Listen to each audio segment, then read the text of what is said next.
Las Fuerzas Armadas sirias, en cooperación con los habitantes honestos de Hasaka, recuperan el control de varias zonas estratégicas en dicha provincia.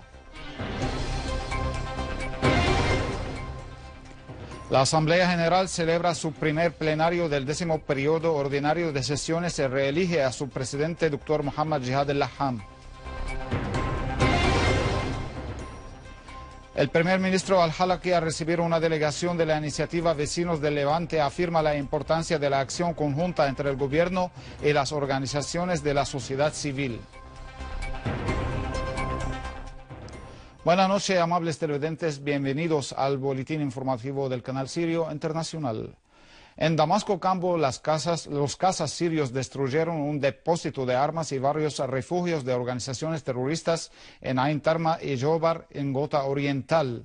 Una unidad del ejército bombardeó sulos del Frente al-Nusra en la localidad de Khan Shih y las granjas circundantes, lo que causó la destrucción de 2 vehículos blindados y la muerte de 9 mercenarios saudíes y otros 6 chechenios.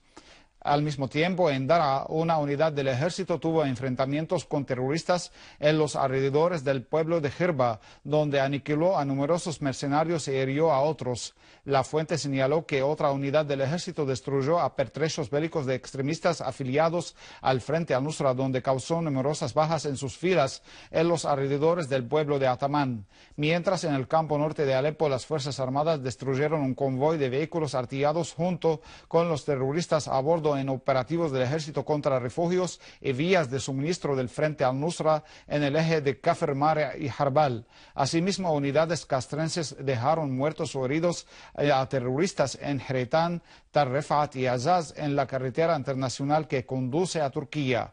A su vez, en el campo este de la provincia de Idlib, el ejército bombardeó posesiones de terroristas del Estado Islámico en la periferia de la Academia de la Fuerza Aérea, infligiendo bajas en sus filas y causando la destrucción de vehículos artillados y pertrechos bélicos suyos. Por último, en el campo de la provincia central de Homs, las Fuerzas Armadas frustraron un intento de infiltración de terroristas del Estado Islámico en la zona de las válvulas del gas en el área de Al-Bayarat, donde dejaron decenas de muertos y heridos en sus filas. Según una fuente, los cazabombarderos arrasaron con vehículos de terroristas del Estado Islámico en Palmira y sus alrededores, en la campiña de la provincia de Homs. Las Fuerzas Armadas, con la cooperación de los grupos de defensa popular, recuperaron el control de la estación de electricidad y el pueblo de Al-Watwatía y el centro de investigación agrícola en el campo de Hasaka.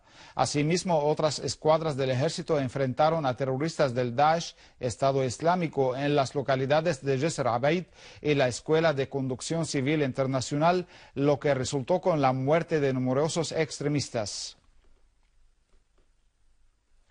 A la luz de las victorias del ejército sirio contra los ataques de los elementos de la organización terrorista del Daesh, multitudes de ciudadanos se congregaron en las plazas públicas de la ciudad de Al-Hasaka para expresar su solidaridad con el ejército sirio y su apoyo a las filas de las Fuerzas Armadas en su ofensiva contra los terroristas en dicha provincia.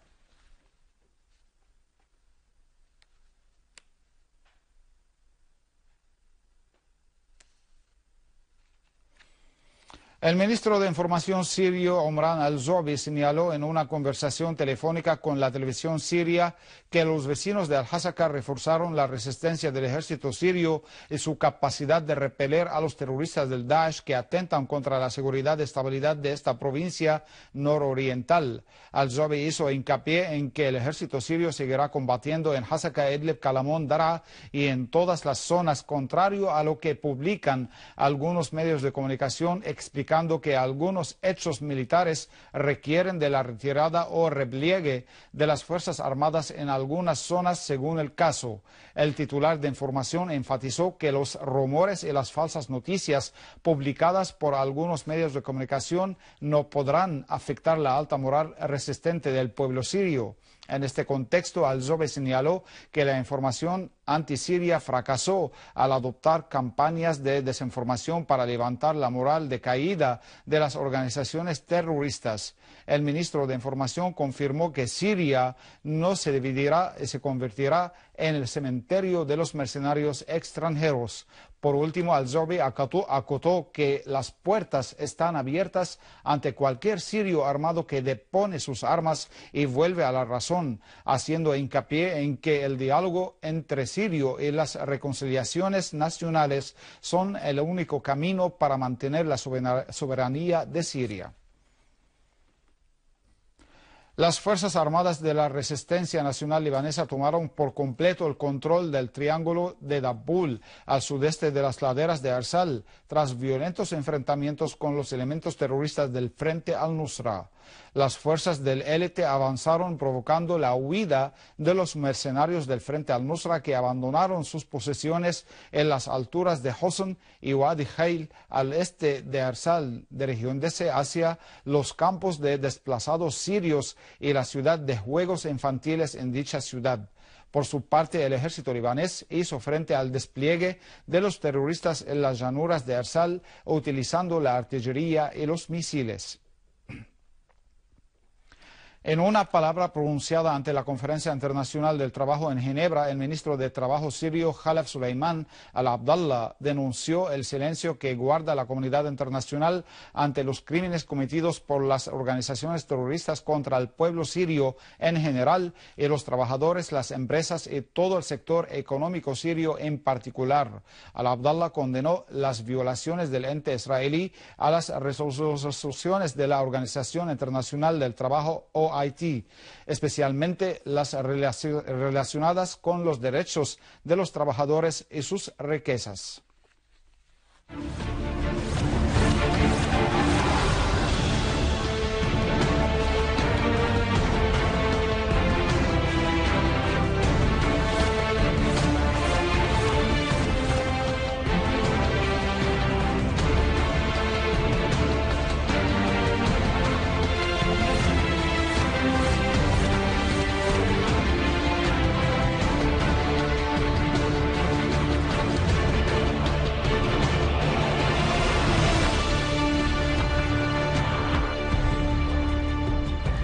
La Asamblea del Pueblo celebró una sesión hoy en la que reeligió al doctor Muhammad Jihad al-Laham como su presidente.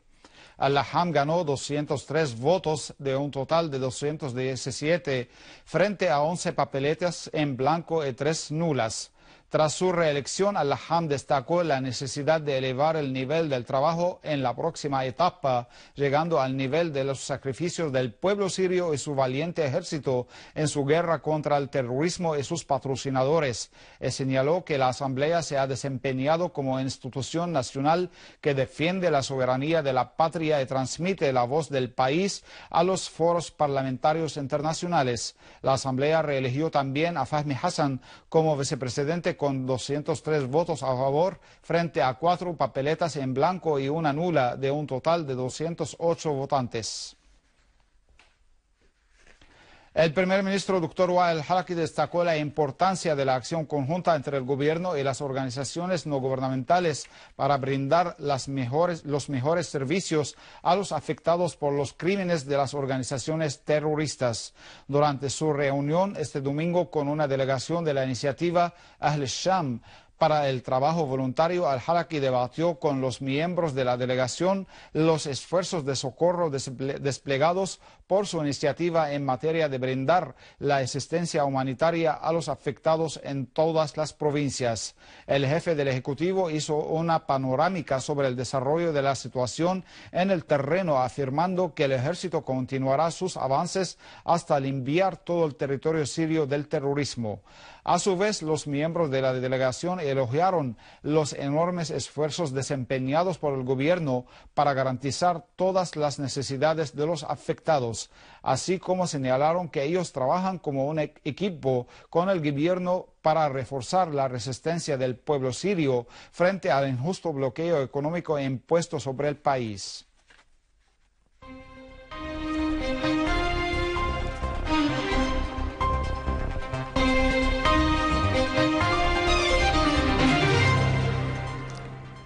El ejército iraquí, en cooperación con las fuerzas populares, ha recuperado por completo el distrito de Biji en la provincia de Saladino después de duros enfrentamientos con los terroristas del Daesh. Los enfrentamientos, que gozan de una cobertura aérea, conllevaron a la liberación del referido distrito y izar la bandera iraquí por encima de la sede del ayuntamiento de Biji, además de la muerte de un gran número de terroristas y el arresto de otros, así como infligir grandes pérdidas en sus filas. Asimismo, en la zona de Al-Keshfe, en la misma provincia, fueron detenidos 24 terroristas que llevaban grandes cantidades de armas, municiones, equipos militares y minas, mientras en Al-Anbar se puso en marcha una amplia operación militar destinada a despejar a nuevas partes del terrorismo, en tiempo que 4 elementos del Daesh fueron aniquilados cuando los cazas iraquíes destruyeron sus vehículos al este de Al-Ramadi. Las urnas de las elecciones parlamentarias turcas se cerraron para comenzar el proceso del escrutinio de votos. Mientras tanto, 15 ciudadanos turcos resultaron heridos en una riña que tuvo lugar durante el proceso de votación en las elecciones parlamentarias en la provincia de Şanlıurfa, tras impedir que los miembros del partido kurdo Pueblos Democráticos entraran a los centros electorales. Medios de comunicación turcos manifestaron que el régimen de Erdogan procedió a distribuir documentos de identidad falsos a los refugiados sirios para votar en las elecciones a favor de su partido, lo que impulsó a los partidos de la oposición a vigilar el proceso de votación desde el inicio de las elecciones. Cabe destacar que cerca de 54 millones de turcos participaron en las elecciones, que se consideran las más ardientes desde más de 10 años, en medio de las apuestas sobre la capacidad del partido de Erdogan de ganar 367 escaños de un total de 550, lo que le permite el establecimiento de una nueva constitución para cambiar el sistema político del país de un sistema parlamentario a un sistema presidencial. Y antes de finalizar, un resumen de las principales noticias. Las Fuerzas Armadas sirias, en cooperación con los habitantes honestos de Hasakah, recuperan control de varias zonas estratégicas en dicha provincia. La Asamblea General celebra su primer plenario del 10º periodo ordinario de sesiones y reelige a su presidente, Dr. Muhammad Jihad al-Laham. Al-Halaki, al recibir una delegación de la iniciativa Vecinos del Levante, afirma la importancia de la acción conjunta entre el gobierno y las organizaciones de la sociedad civil. Estimados televidentes, esto ha sido todo por hoy. Muchas gracias por la atención prestada y hasta mañana.